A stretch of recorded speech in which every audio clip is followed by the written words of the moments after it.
NBA betting now, Wednesday, November 26th. NBA picks, player props, and predictions for today's 9-game NBA Cup slate. It's my guy knows a guy here on my sports predictions channel. Before we get started, take a second to smash the like button for me. Help this video get as many likes as possible so more people can see my video. With that said, let's get to my NBA best bets for today. First game up here, we have an early tip-off today between the Detroit Pistons and the Boston Celtics. The Pistons were favored by 3.5 points last night, but this line has dipped to 2.5 points. The total for this one also increased to 231.5 overnight. We have a clean injury report tonight for the Pistons, but for the Celtics, Portuguese center Neemias Queta is out for this game. This will be the first game of the season that he misses, and his absence could have a big impact on this game. He's been solid this season, averaging about 9 points and 8 rebounds a game, but the Celtics have been a vastly superior defensive team when he's on the floor. This season, the Celtics are allowing 25 fewer points per 100 possessions in the 400 minutes that he's played on the court. You don't need me to tell you that the Celtics front court is much weaker this season compared to what we're accustomed to seeing from them over the last few seasons. They went from having Kristaps Porzingis and Al Horford in their front court to Xavier Tillman, Chris Boucher, and Luke Garza without Keita in the lineup. This could mean a big day for Jalen Duren. This could mean a big day for Jalen Duren here, but he's going to have to stay out of foul trouble. He's had issues with that over his last couple of games. In terms of the point spread for tonight, the Pistons are streaking. They've won 13 straight games. They've also been the most profitable team to back against the spread this season. They're 12-5 ATS. They've been playing ridiculous basketball on both sides of the court. The Celtics have been somewhat inconsistent against the spread so far this season. They've been unable to go on sustained runs. That's largely due to their inconsistent offense. The Celtics are currently 23rd in the NBA in true shooting percentage. Although the Celtics are still a very high volume three-point shooting team, they're third in the league in three-point attempts. They've regressed dramatically in terms of the accuracy of their three-point shooting. They're currently 21st in the league in three-point percentage. When their threes have been falling, it seems like the Celtics have been able to hang with some of the better teams in the NBA, but they've been too inconsistent for me to back in some of these bigger spots this year. I'm expecting Cade Cunningham to have a big game today against the Celtics. Confidence is at an all-time high. He also has a very positive track record against the Celtics in his career. The Pistons get to the free throw line. At a very high rate. They're fourth in the NBA in free throws attempted this season. Without Neemias Queta in the lineup today, that could be a disaster for the Celtics in terms of allowing the Pistons to get to the line at a high rate. It's not just Cade either. Ozzer Thompson and Jalen Duren get to the free throw line at a very high rate. They also have Jaden Ivey back in the mix, another player who's been getting to the free throw line at a very high rate in his young career. But keep in mind that Jaden Ivey is still on a minutes restriction after missing a long time with a severe leg injury. The Pistons have the personnel to swarm Jaylen Brown when he has the ball to frustrate him tonight. Personally, I think Derek White could benefit from that defensive attention on Jaylen Brown, but he's been another player that's been too inconsistent for me to back this year, although I've had success with him in other years. Remember, this is an NBA Cup game, so point differential will come into play with a lot of these games today, but in terms of winning the group and advancing to the knockout stage, the Pistons can still win their group today and also beat the Magic on Friday, which won't be easy. Technically, the Celtics haven't been eliminated either, but they will be knocked out of the NBA Cup today if they lose and if the Knicks and the Heat win their games as well. It's unrealistic for the Celtics to qualify for the next round of the NBA Cup, but they can still play spoiler tonight against the Pistons. I lean towards the Pistons getting the win in this game. I also think Jalen Duren's going to have a big game against the Celtics front court. Next game up, we have the New York Knicks versus the Charlotte Hornets.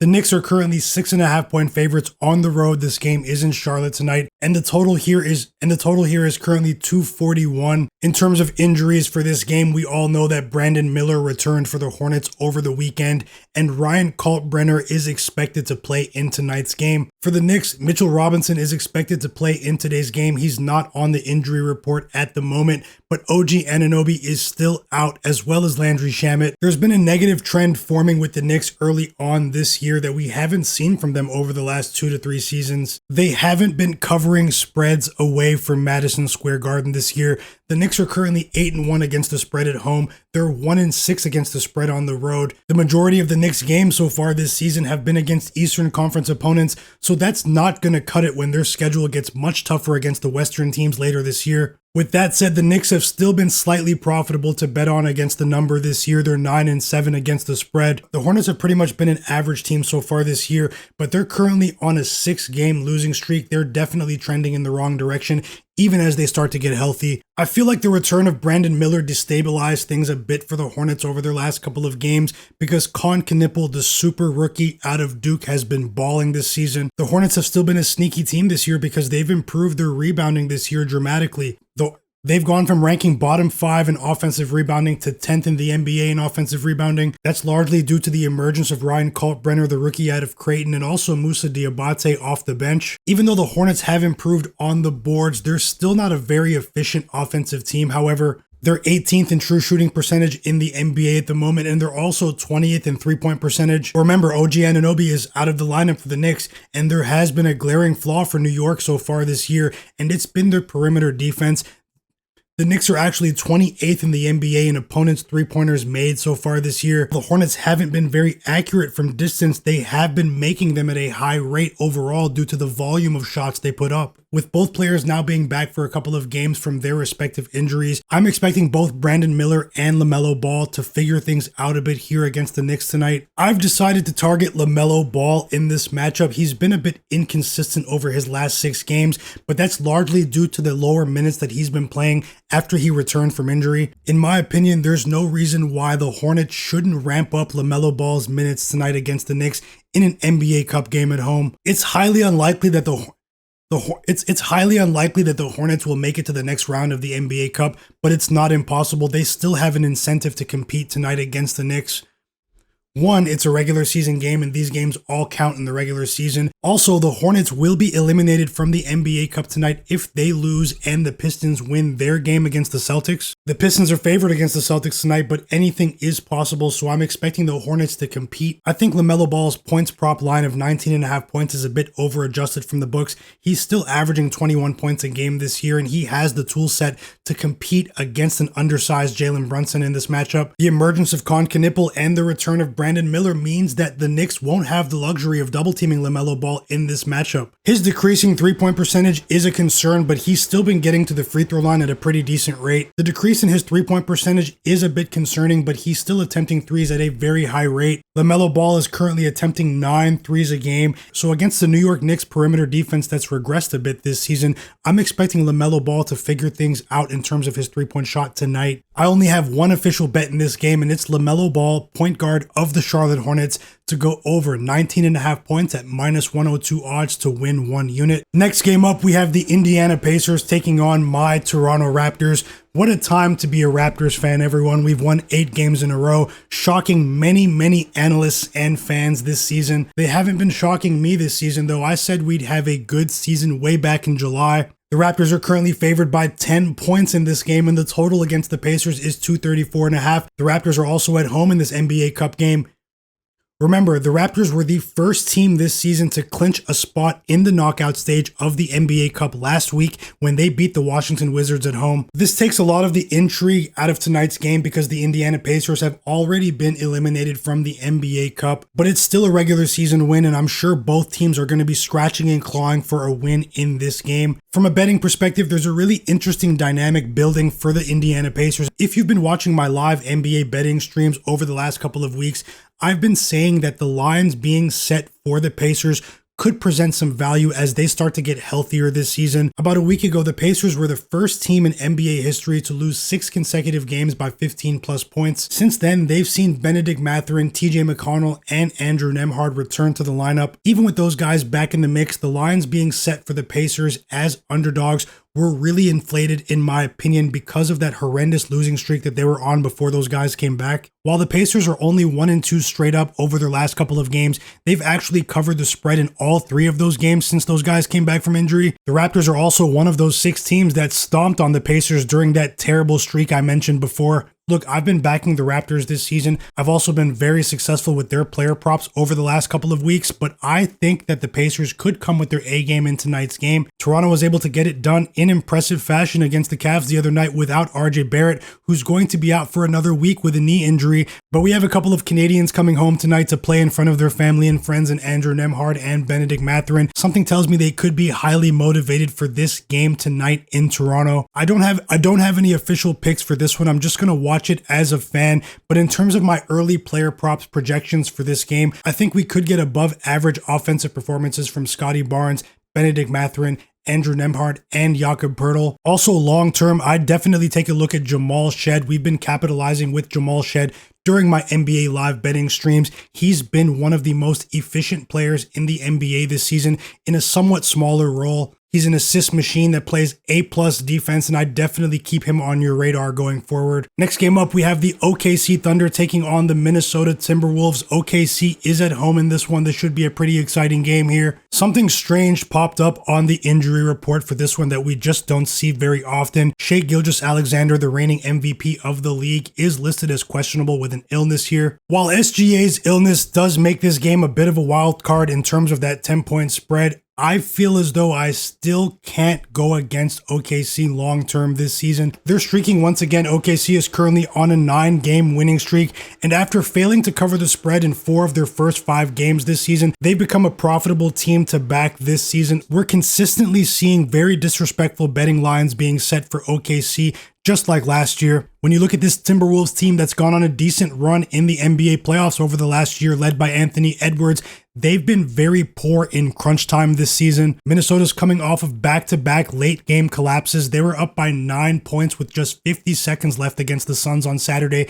and somehow lost the game. They were also up by 10 points with just 3 minutes left against the Sacramento Kings on Monday and lost in overtime in that one. They don't have a primary ball handler that can play big-time minutes, as Mike Conley is aging and now comes off of the bench. This team definitely needs a point guard long-term. There are 2 pieces of info about the OKC Thunder that makes their run even more impressive at the moment. OKC's defense is allowing 7.5 fewer points per 100 possessions than the second-ranked NBA defense so far this year, the Dallas Mavericks. That's the same difference as the gap between the Dallas Mavericks and the number 22 ranked NBA defense, the Chicago Bulls. Also, when you combine every OKC Thunder possession so far this season, they've been leading their opponents by 20 or more points in 20% of their total possessions this year. That is absolutely ridiculous. Even with that said though, this Minnesota team has had success in the regular season against OKC in the past. They also have a ton of veterans that should be motivated to play against OKC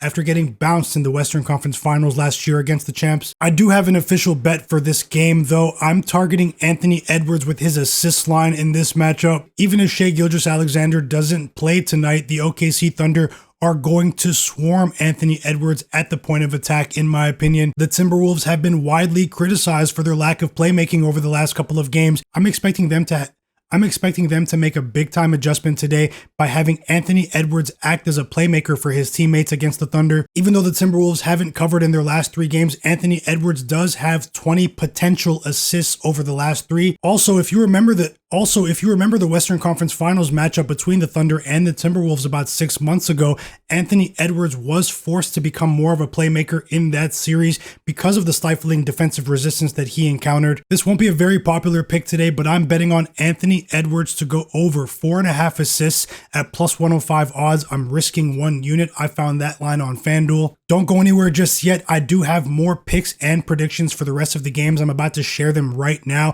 but I want to let you know that I will be live streaming tonight at 6 p.m. Eastern. Turn notifications on here on the channel so you don't miss out. The stream link is already up on my channel if you click that. Also, if you're still watching the video, take a second to smash the like button and leave a comment below. Let me know what your picks are for today's NBA Cup slate. I'll get back to you. I'm rooting for you to win all of your bets. With that said, let's get right back to the slate. Next game up, we have the Memphis Grizzlies taking on the New Orleans Pelicans in this one.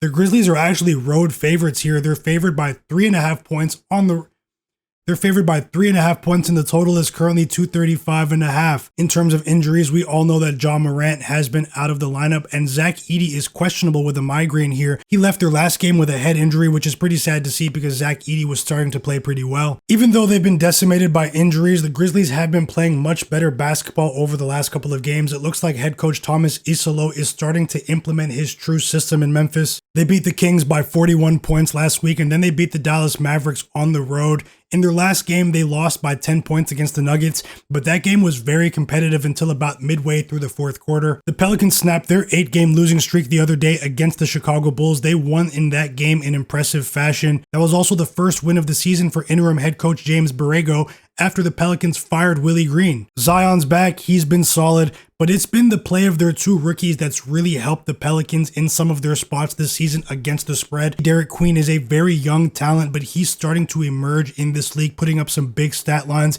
and Jeremiah Fears has been really impressive as well, the guard out of Oklahoma. I was high on both players in college basketball last season, and I think the Pelicans could be onto something in terms of building blocks for their organization going forward. I think this line is pretty telling. I actually feel like the Grizzlies could pull off the win in tonight's game. Memphis's offensive rebounding has improved dramatically since their poor start to the season. The Grizzlies are 4th in the league in offensive rebounding percentage over their last 5 games. On the defensive side of things, they're starting to force turnovers at a very high rate. They've still been a pretty inefficient team offensively overall due to the lack of talent because of their injuries. Remember, this is a team that's still waiting for Ja Morant, Scottie Pippen, and Ty Jerome to return. I still think they have a really solid shot to compete here against the Pelicans. I do have an official bet in this game, and I'm targeting another player prop related.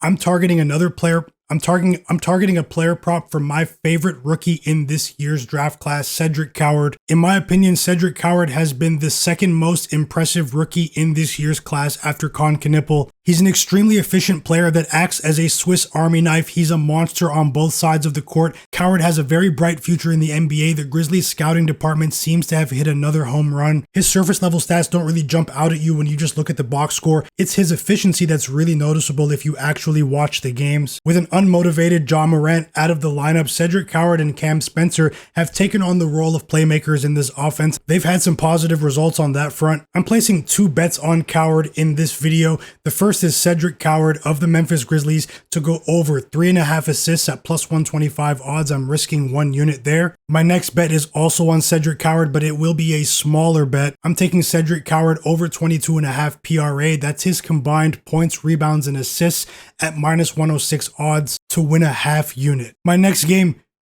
up is a big time matchup between the Houston Rockets and the Golden State Warriors. The Warriors are currently favored by 2.5 points here, and the total is 224.5. It's definitely worth noting that Kevin Durant will miss his second straight game in this one for personal reasons. Their center Steven Adams is also out, as well as Tari Eason. On the Golden State side of things, Draymond Green is currently listed as probable. Also, both Al Horford and Jonathan Kuminga are out for this game. The Warriors snapped their 3-game losing streak the other day with a pretty impressive win against the Jazz. It was impressive because they came back from an early double-digit deficit in that one, but keep in mind that the Utah Jazz have one of the worst defenses in the NBA since Walker Kessler was ruled out for the rest of the season. The Rockets have been a really profitable team to back this season. They were really impressive the other night in a game against the Phoenix Suns on the road. They blew Phoenix out on the road, but they won that game by 22 points. It was impressive because the Suns have been playing pretty decently, but can the Rockets sustain that level of success for a long period of time if Kevin Durant misses a few more games? We don't actually know what's going on with Cade. When I look at this matchup, Alperen Sengun has been an absolute monster for the Rockets this year. If he stays healthy, he will be going back to the All-Star game. He's one of my favorite players in the league. I made a video earlier in this season about how Sengun is going to evolve into the primary playmaker for the Rockets this season and act as a sort of point center this year because Fred VanVleet was ruled out for the year with an ACL injury, and that's largely become true. My prediction became a reality. Alperen Sengun currently leads the Rockets in assists, even though he's a big. When you look at which of his teammates he's been assisting so far this season, it's actually a bit surprising. He's been assisting Amen Thompson, Reed Shepherd, and Jabari Smith at a higher rate than he's assisted Kevin Durant this year. That's why I think his dip in assist production the other day against the Suns was a bit of an anomaly, and I'm willing to bet on that tonight. I don't have much in terms of a game winner for this matchup. I looked at it really closely. I think there could be some live betting opportunities in this one. But my official bet for Rockets versus Warriors tonight is Alperen Sengun, center of the Houston Rockets, to go over 6.5 assists at -110 odds to win 1 unit. I grabbed that line on PointsBet. Next game up, we have the Phoenix Suns taking on the Sacramento Kings here. The Suns are currently favored by 4.5 points here on the road, and the total is 233.5. I don't have much to share in terms of a game winner in this one pregame, but I do have an official bet to share with you here. I'm targeting Zach LaVine in this matchup. LaVine got off to a really decent start this season. He's cooled off a bit in terms of his accuracy. He's still been a high volume offensive player for the Kings, though. He's attempting 7 threes per game this year and averaging just over 33 minutes a game. His accuracy hasn't really been there over his last couple of games compared to what he did earlier in the year, but both the Suns and the Kings play at a decent pace, and I think he'll get plenty of shots up tonight. He's averaging 20 points per game this season, and I think he has a decent chance to exceed that total in this matchup against the Suns. My pick in this game is Zach LaVine of the Sacramento Kings to go over 19.5 points at -120 odds to win 1 unit. Take a second now to smash the like button for me and leave a comment below about anything NBA related. I will get back to you today before the games tip off. Remember, I will be live streaming tonight at 6 p.m. Eastern right here on my YouTube channel. I'll go over some pregame notes. I might add a couple more pregame picks, but I'll also be on for a couple of hours with in-game betting picks and player props predictions, halftime bets, tons of stuff for you. Come join the chat tonight as we sweat our NBA Cup bets together in the stream. Subscribe to my channel now if you're not subscribed and turn notifications on. It's My Guy Knows a Guy here on my sports predictions channel. Best of luck with all of your NBA Cup picks today on Wednesday. I'll see you next time.